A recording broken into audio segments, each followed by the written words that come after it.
les larmes des armes, les sueurs des armes, les douleurs des profondeurs, la souffrance de la guerre a laissé place à la paix.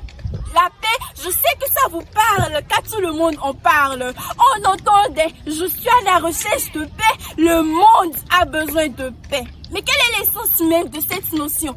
D'aucuns diront que c'est un état intérieur empreint de calme à l'écart de toute perturbation. D'autres encore diront que c'est la concorde qui règne entre les familles, les sociétés. Toutes ces définitions se rejoignent donc sur un point, l'harmonie collective et individuelle. Alors, j'aimerais poser cette question aux supposés chercheurs de paix. Votre paix, l'avez-vous trouvée? Si oui, comment? En restant tolérant ou en étant indifférent? Ou plus simple, à l'un de vos fameux coups de yoga.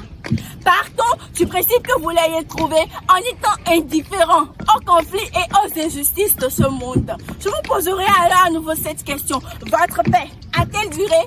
Non, je ne pense pas. Car bien que ce fameux proverbe arabe dise que l'arbre du silence porte les fruits de la paix. Silence que je veux expliquer comme indifférence aux injustices. Bien que certains États prônent la neutralité devant les conflits pour une paix que je qualifierais d'éphémère, je ne saurais dire que l'indifférence est source de paix.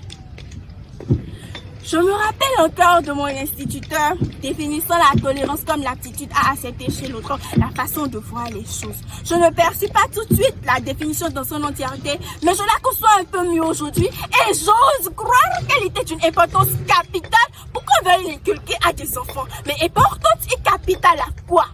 À la paix, évidemment. Cependant, la personne dont je dois accepter la façon de voir les choses, est-ce ma sœur, le parfait inconnu? Il me revient encore les paroles de mon père nous invitant à accepter le caractère spécial de l'une des miennes. Je comprends aujourd'hui qu'il nous invitait à être tolérants pour une vie familiale plus harmonieuse. Alors oui, l'autrui, il s'agit de la personne, du parfait inconnu ou de ma sœur. L'une des figures religieuses les plus importantes de ce monde dit ceci. La fausse neutralité et l'indifférence sont les ennemis de la paix.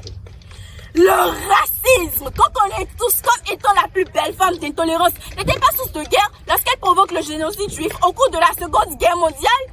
La tolérance est source de paix. Toutefois, je ne tolère pas autrui, je tolère ses valeurs, je ne tolère pas la personne dans son entièreté. Je l'aime, j'aime autrui.